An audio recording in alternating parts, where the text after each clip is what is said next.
Yes, I'm her clone. Clone and twin. We are twins. She's just 1 minute elder to me. So today, this clone of Shomi ma'am will take you to the land of Paris. Well, my dear students, you all have flown from Transylvania and reached the land of fashion, that is Paris. Welcome, welcome, welcome, welcome, welcome. Please be seated, please be seated. So, let me remember what my clone Shomi ma'am was teaching, was dealing with all of you. I can guess, I can surmise. She talked to me about a case which she was discussing, and that was, I remember, I heard of heavy steps. Well, so before I deal with what she dealt with, I just want to recapitulate with the case which was dealt. Right. So let me see if I can get something. Oh yes, I got it.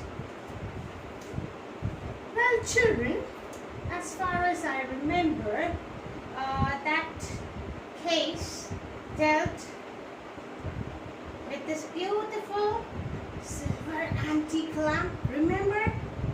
That was kept on the hearth, and then that beautiful presentation which she gave, dimming of light and the candle. Remember that chimney without the glow? Okay, so that was very important. And yes, not to forget, that case dealt with the Count Dracula.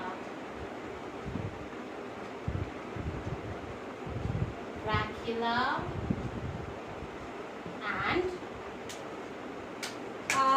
that case also focused on his physical appearance and how, the narrator was welcomed. Now tell me, children, was he welcomed with a warm smile? No. Okay. So was it a very spooky and very horrifying with a shudder? Ah yes, you guessed it right. That was very spooky, and that kind of a welcome was not at all expected by the narrator, right?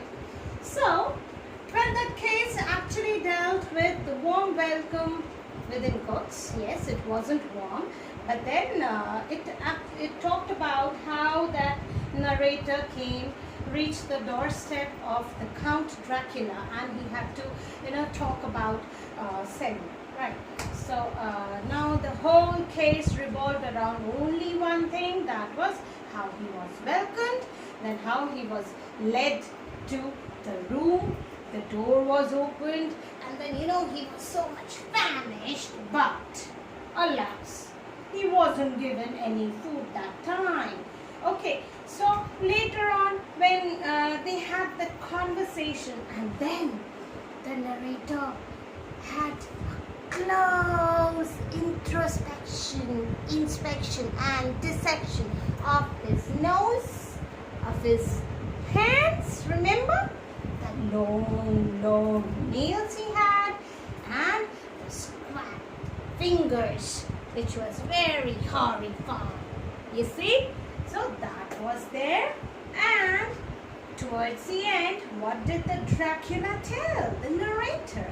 He told Dracula that he should have a good night's sleep during the afternoon, so that he can give rest to his body after that tiresome journey. And before that, he had those lovely, yummilicious, delectable food, and he asked the Count to accompany him, but the Count already had his food, so he did not accompany him during the eating of the lovely supper which was laid on the huge table. And it was that time when the narrator actually observed all the features of his face cutting and the hands. And then the very surprising thing which he deciphered was that the Count Dracula, this person, this Dracula was not the normal human being like you and me. Okay, so that was the only surprising factor which the narrator came across, and he was dumbstruck, let me tell you, because he expected that he would make a deal, and then he thought that the Count would be somebody of, you know, of noble man or a clergy kind of a class, right? But that was unexpected.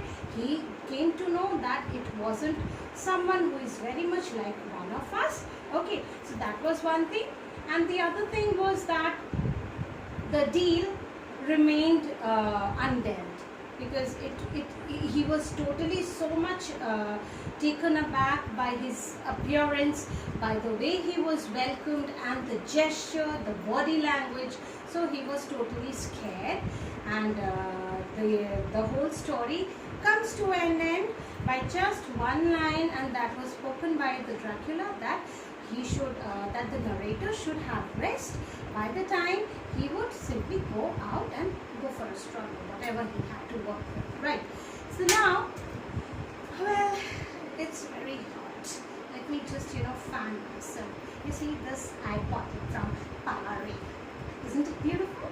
Good. Okay, so let me you know, just deal a little bit more with this case, because that is where your detective Shomima, my elder sister, you know, she left. So let me just lead you towards a bit more in the form of question and answers.